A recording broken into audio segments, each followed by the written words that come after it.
এই ব্যাসিস খুনি শেখ হাসিনা এই খুনির জন্য দায়ী, এই মৃত্যুর জন্য দায়ী। তিনি আপোষের নেত্রী কেন? তিনি গণতন্ত্রের মা কেন? তিনি কখনো শত্রুদের সাথে আপোষ করে নাই। আমি মনে করতে অনেক হয়তো গুজব ছড়াচ্ছে, যখন আমাদের বিশ্বাস হচ্ছে না যে এই আপোষের নেত্রী গণতন্ত্রের মা, যিনি বারবার কারণ নির্যাতন হয়েছেন তারপরও শত্রুদের সাথে আপোষ করেন, আজকে সেই মানুষটা আমাদের মাঝে নাই, দুনিয়া ছেড়ে চলে গেছেন। এটা বিশ্বাস করার মতো না ভাইয়া। শুধু আমি না, যারা এখনো যারা সামনাসামনি আছে, দূরে আছে, তারাও বিশ্বাস করবে না। আমি যখন সকাল 6টা বাজে দেশনেত্রী বেগম খালেদা জিয়ার এই মৃত্যুর খবরটা শুনলাম, তখন আমার বিশ্বাস হচ্ছিল না।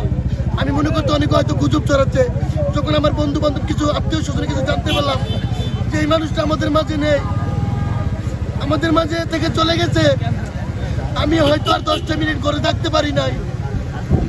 আমি একটা গাড়ি নিয়ে সরাসরি এই হসপিটালের সামনে আসছি, শুধু একটা নজর দেখার জন্য।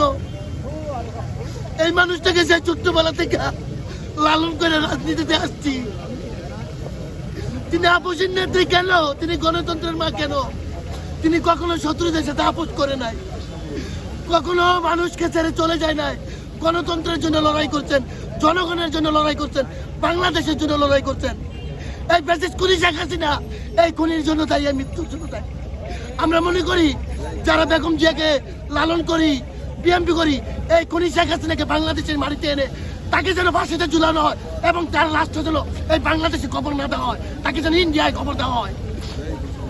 আমি একজন তার ক্ষুদ্রতম কর্মী হিসেবে আমি এটা আবেদন করব এই সরকারের কাছে, এবং যারা আগামীতে সরকার গঠন করবে এই খুনি শেখ হাসিনাকে এনে তাকে যেন ফাঁসি, কারণ এই মৃত্যুর জন্য এই শেখ হাসিনা একমাত্র দায়ী।